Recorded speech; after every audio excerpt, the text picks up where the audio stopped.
Respecting your own work, what does that even mean? It means that if we've answered a question in our sculpture, let's say about the contours for example, then we're going to be very careful about making sure that our modeling doesn't compromise those contours and ruin them. The fastest way to mess up your work is to compromise on your contours by, for example, adding volume to your form and having the forms sort of grow outside the contours. Take careful note of where the contours of your figure are from all four views and make sure you respect them and do not allow anything to change them.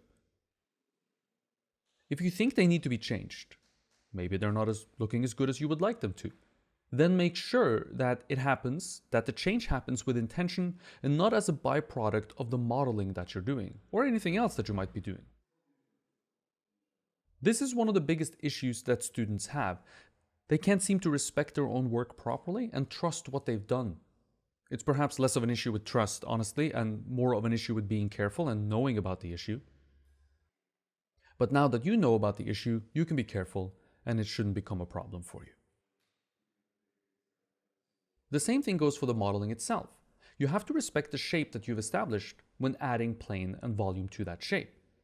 If you don't, the shape is going to change, of course, and perhaps it's not going to change for the better. If you have plane and add volume, you need to make sure that you don't get rid of the plane break in the process of adding volume, because that can easily shift. Or that you don't change the plane in the process of adding volume also. You don't necessarily want to turn a positive plane into a neutral one by accident. Treat the plane changes or the plane breaks, where they go from positive to neutral to negative, as contours and make sure that the volume is added in between the two plane changes and not in a way where it can alter the plane change itself. Almost try to treat the plane change as a high point. And if you want to make adjustment to it, make sure they're with intention. Make sure the adjustments is with intent, happens with intent. Transitions suffer from the same dangers, of course, as often enough. The transitions tend to change the shape of the form. They tend to balloon the form outwards because we're not really adding transition, we're sort of adding to the edge of the form by accident. You can almost think of transition as its own form or plane. It occupies a certain amount of space in between the forms, and if you think of it that way, then the transition shouldn't alter the size or the shape of your forms so easily. Okay, time to begin transitioning forms together so they begin to appear as one layer of skin and not with all these hollows in between them. You could certainly decide to stop at any point here, by the way. Sculpture doesn't have to have this step done to it to be interesting, perhaps. Or this step can be done in some areas and not in others for an interesting visual effect. Some people do this.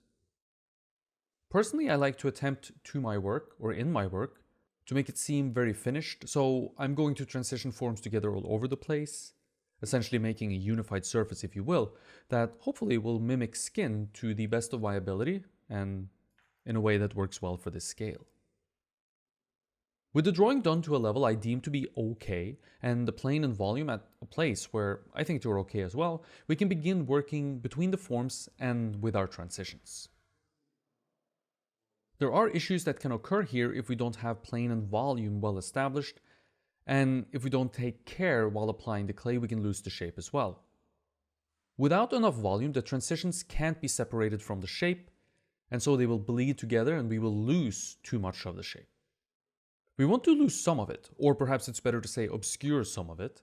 We don't want shape to be sitting out there as a great feature once the work is finished, but we want shape to be present in a subtle way that people recognize but perhaps don't notice, unless they know what they're looking for, of course. If the previous steps are done well, and usually they are not done as well as they need to be, at least not everywhere, but if they are, we can simply transition forms into one another by adding clay into the transition. If everything else was done well before this step, we should be able to get soft transition with limited amounts of work. Even in this scale, we can add clay using our hands and get a decent result in terms of a soft surface. This is predicated on everything before this step being pretty well done, of course. And if it's not, then we're in for a rude awakening. So take a note of whether or not you're able to make soft transitions easily. And if you are not, then you should revert back a few steps and work on shape, plane, and volume and the space in between the forms. First, work in a small area to discover if your setup, your block, and if you will, was successful, and then work outwards from there. Usually starting around the pelvis is a good idea, since around the pelvis we will find high contrast areas where we have bone, flesh, and muscle. At the same time, at least in a fairly neutral pose, areas around the pelvis are going to have all three planes present for us. In other words, there will be high contrast in such an area as its overall planar position is more or less neutral to the light. Which just means the overall area is not completely shrouded in shadow or completely blown out because it's facing the light, like the upper part of the chest, for example. It's also very unlikely that you have poor proportional decisions being made right around the pelvis, since it's the thing we started with and where all our other proportional decisions sprung out from. So the further away from the pelvis we go, the higher the likelihood is going to be that we have some poor proportions, and once you discover those, your modeling might be for nothing. Ideally, of course, this doesn't occur, but it's a safety measure to make sure that we don't run into problems. When I was learning how to sculpt in school, I remember always thinking that the step of transitioning one form into another was a huge deal. How does one do this? How does one make a final surface that has the quality and the softness of skin? This is what the transitioning of forms into one another is meant to accomplish, yet it's really not as important as perhaps I first thought in those days.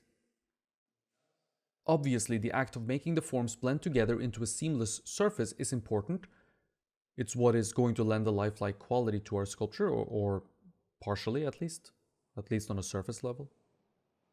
But ultimately, transitioning forms into one another has nothing to do with the technique employed during the actual step of transitioning the forms together.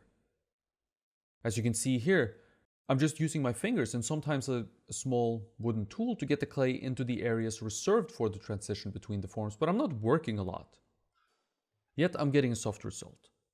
Albeit somewhat messy, of course, but we will deal with that soon enough as well. The real reason transitions work or do not work has to do with the space between the forms. How much space have you reserved for the transitions?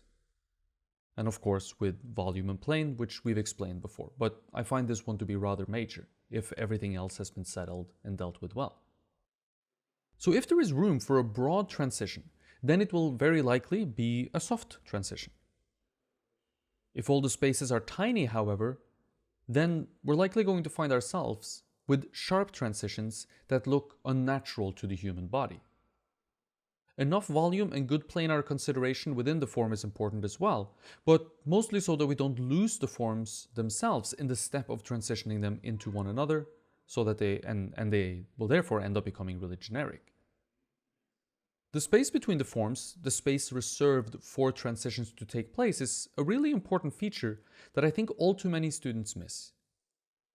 Then later on, when it turns out that their transitions don't work, they try to solve it with more clay, by putting more clay into the transition, which makes their figures look bloated. And when they remove the clay that made their figure look bloated to fix that issue, the figure looks too tense and extreme in its definition.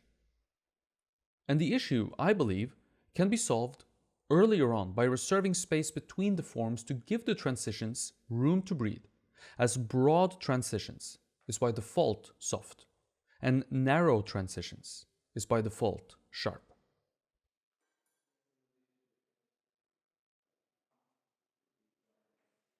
I've always believed that the tools you use to accomplish your goals in any art form doesn't matter as long as it gets the work done, and as long as it works.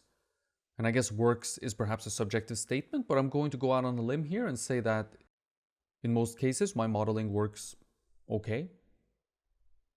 There are no magic tools, of course, but the rake comes close in perhaps seeming like one, at least if you're a beginner. It's a great tool that I use all the time to, I think, a decent effect. But ultimately, it's not about the rake, of course, and more about the decisions having been made before we even get here. The rake also does have some problems with it or to it that can change or alter your work by accident unless we're careful and use it with intent. But I think this is true for any tool. So let me explain a little bit how I use the rake and what I think the dangers are with it, and what the advantages are, frankly. When there is clay in the transition, I will often break out my rakes. Sometimes on a larger piece, I will rake over the forms before there is clay in the transitions, as well as a sort of a measure to make them more organic feeling and slightly less mechanical before doing transitions. But for smaller work like this, we don't have to do that. So with clay in the transitions, I can begin the somewhat tedious work of making sure that my surface blends together into one unified surface. And I find that the rake, when used correctly, takes the edge of some of the specificity that you perhaps were able to include in earlier steps and wanted in earlier steps. Now, depending on your style, some might find this to be a disadvantage, as it can be overdone. But for me, taking away a bit of that specificity means that the work reads a touch more organic and certainly a touch more soft, which is something that I always struggle to do in my work. I always fight making it look soft and organic. It's a difficult balance to strike. There's also the problem of removing volume from the forms and reducing the plane changes within the forms to the point where everything starts looking sort of gray and without contrast, and therefore without interest. This is a common mistake and something that I think can be avoided by carefully considering the steps that came before we got here. You can use the rake, but don't damage the good work you already did. And this goes for no matter what tool you use and no matter where in the process you are.